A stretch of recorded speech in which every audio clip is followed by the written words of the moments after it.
আমি কিভাবে খুব সহজেই অল্প উপকরণে ফ্রাইড রাইস রান্না করি সেটা আজকে আপনাদের সাথে শেয়ার করব।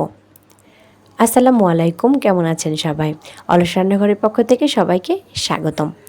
আমি আজকে রান্না করব ফ্রাইড রাইস, আর সেটার জন্য রাইসগুলোকে আগে সিদ্ধ করে নিচ্ছি। প্রথমে এইভাবে সিদ্ধ করে নেব যেন একটু শক্ত শক্ত থাকে।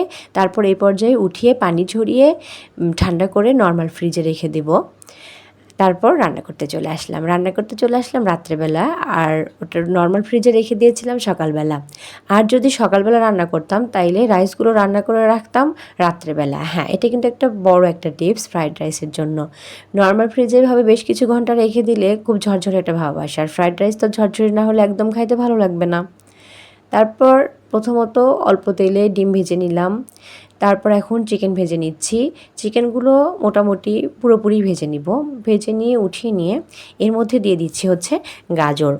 গাজরগুলো একটু ভালোভাবে ভেজে ভেজে নিব। তারপর এখানে অন্যান্য সবজি যারা ইউজ করবেন এখন করতে পারেন, কিন্তু আমার হাতের কাছে আজকে এটা ছিল না, আর কিছু ছিল না, তাই দিতে পারলাম না।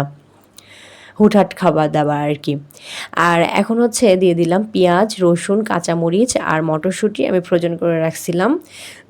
তারপর এর মধ্যে দিয়ে দিচ্ছি হচ্ছে সস, টমেটো সস দিলাম আর সয়া সস দিয়েছিলাম, আর হচ্ছে ম্যাজিক মশলা দিয়ে সব কিছু উপকরণ খুব ভালোভাবে মাখিয়ে নিয়ে এর মধ্যে দিয়ে দিব এখন রাইসগুলো ধীরে ধীরে দিব আর একটু নাড়াচাড়া দিব।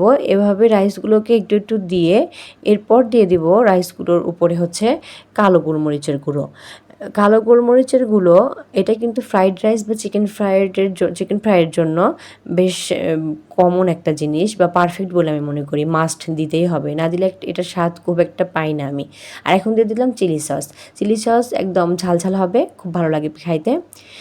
তারপর এখন সেই ভেজে রাখা চিকেন ও ডিমগুলো দিয়েই কিন্তু রান্নাটা শেষ। এখন সব কিছুই দিয়ে দেওয়া হয়ে গেছে। এখন 5 মিনিট রান্না করলেই রান্নাটা হয়ে যাবে। আবারও দিয়ে দিলাম হচ্ছে ম্যাগি মশলা। আর এই ম্যাগি মশলাটা আমি প্রথম যখন ফ্রাইড রাইস রান্না করেছিলাম তখন আমি এটা দিতাম না। আমি এটা একটা আপুর পেজেই দেখেছিলাম। তারপর থেকে আমিও ভাবলাম একটু দেই, এটা তো ঘরে থাকেই। দিয়ে দেখি হ্যাঁ মাশাআল্লাহ অনেক বেশি ভালো লাগে খাইতে। তারপর থেকে এটা আমি আর ছাড়ি না, এটা দিবই, মাস্ট বি। যাই হোক, রান্নাটা প্রায় আমার শেষ। আমি কিন্তু খুব সহজেই অল্প উপকরণে রান্না করে ফেললাম পারফেক্ট ফ্রাইড রাইস।